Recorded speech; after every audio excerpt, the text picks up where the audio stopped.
Código de Processo Civil, normas processuais civis, normas fundamentais e aplicação de normas processuais, normas fundamentais do processo civil. Então, parte geral, o livro 1 é das normas processuais civis, o título único das normas fundamentais e da aplicação das normas processuais, com o capítulo 1, que é das normas fundamentais do processo civil. O processo civil é ordenado, disciplinado e interpretado conforme os valores e normas fundamentais estabelecidos na Constituição, observando as disposições deste Código.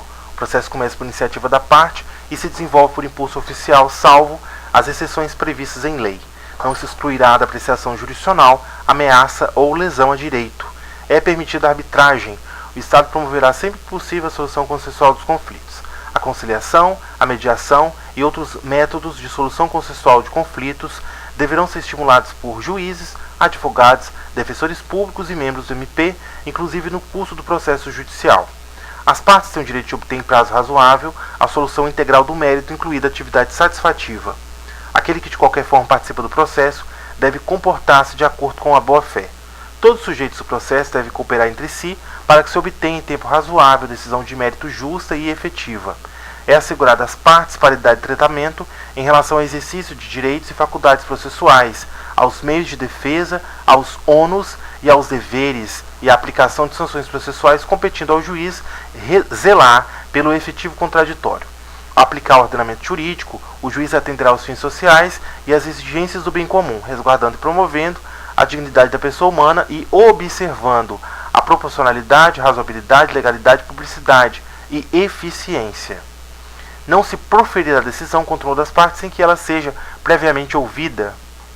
No entanto, isso não se aplica em se tratando de tutela provisória de urgência, tutela da evidência, 311, 2 e 3, que é quando as alegações de fato podem ser comprovadas apenas documentalmente e já há tese firmada em julgamento de casos repetitivos ou em súmula vinculante. Se tratar de pedido repersecutório fundado em prova documental adequada do contrato de depósito, caso em que será decretada a ordem de entrega do objeto custodiado sob cominação de multa.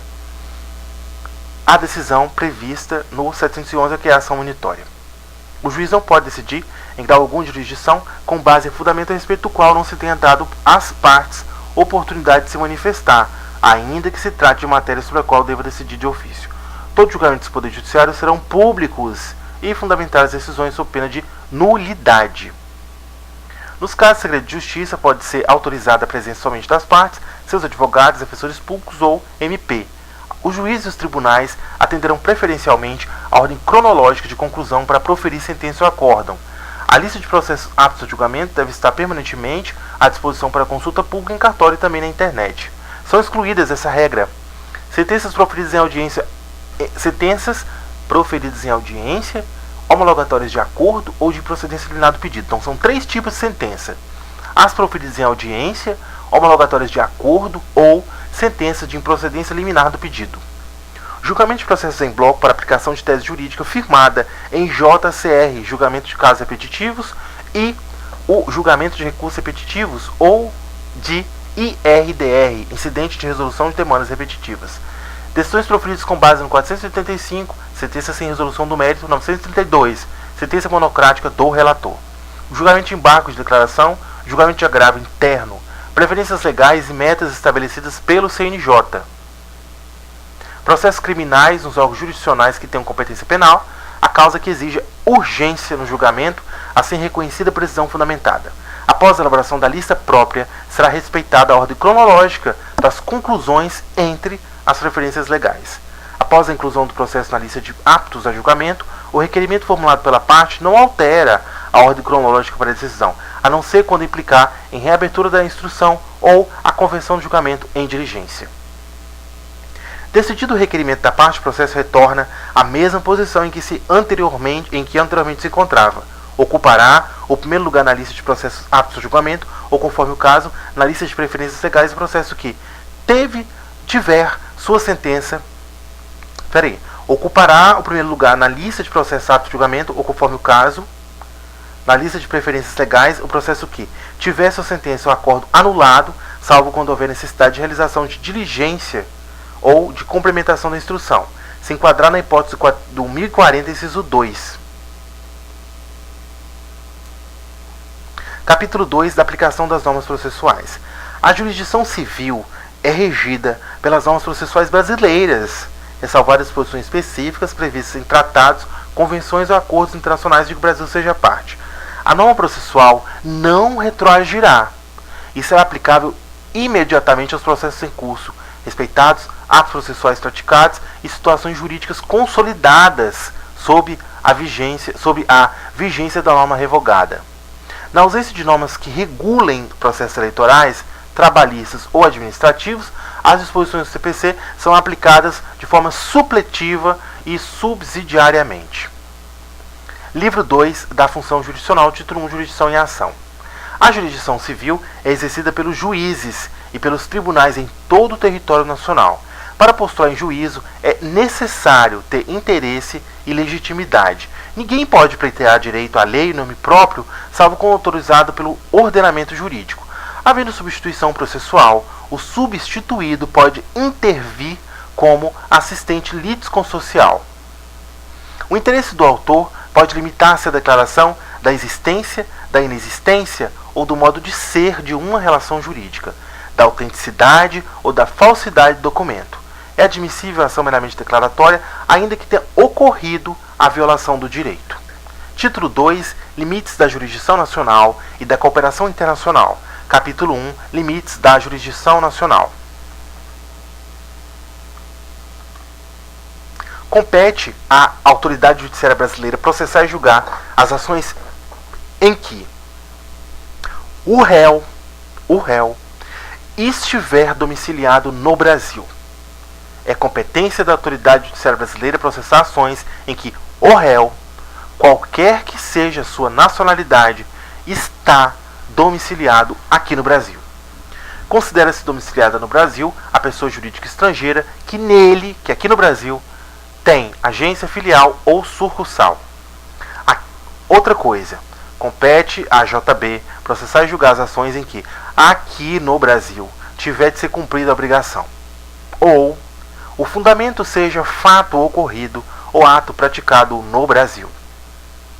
Compete ainda à JB processar e julgar as ações de alimentos, quando o credor tem domicílio ou residência no Brasil. O credor tem domicílio e residência no Brasil. Ou o réu mantém vínculos no Brasil, tais como posse ou propriedade de bens, recebimento de renda ou obtenção de benefícios econômicos decorrentes de relação de consumo, quando o consumidor tiver domicílio ou residência no Brasil, em que as partes expressam tacitamente submeterem à jurisdição nacional. Compete à JB com exclusão de qualquer outra, conhecer de ações relativas a imóveis situados no Brasil, em matéria de sucessão hereditária, proceder à confirmação de testamento particular, ao inventário, a partilha de bens situados no Brasil.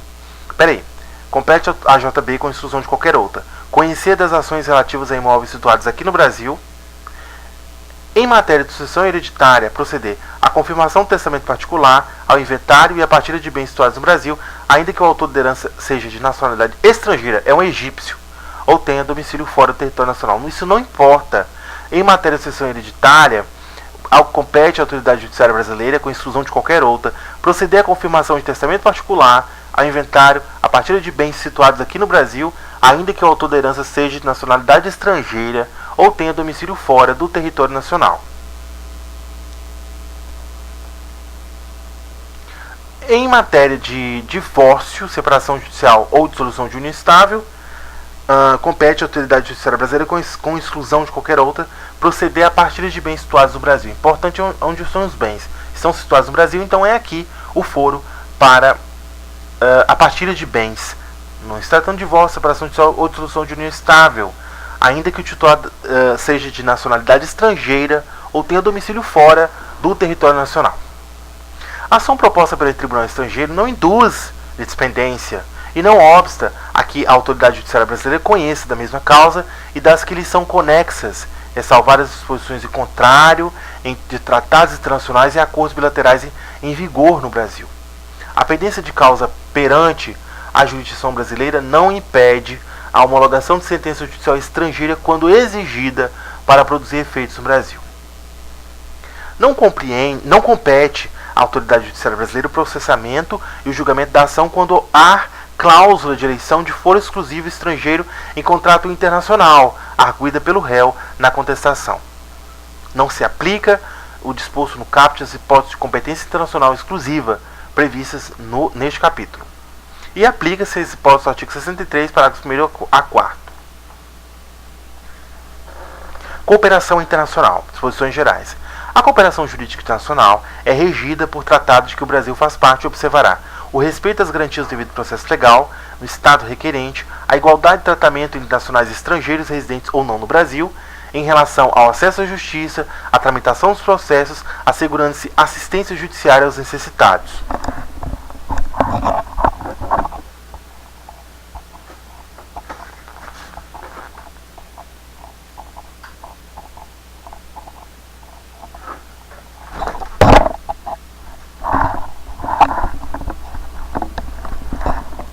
A publicidade processual, exceto nas hipóteses de sigilo previstas na legislação brasileira ou na do Estado requerente. A existência de autoridade central para recepção e transmissão dos pedidos de cooperação.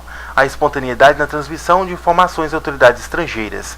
Na ausência de tratado, a cooperação internacional poderá realizar-se com base em reciprocidade manifestada por via diplomática. Não se exigirá a reciprocidade referida no parágrafo 1º para a homologação de sentença estrangeira.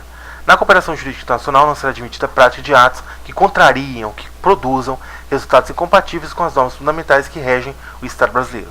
O Ministério da Justiça exercerá as funções de autoridade central na ausência de designação específica.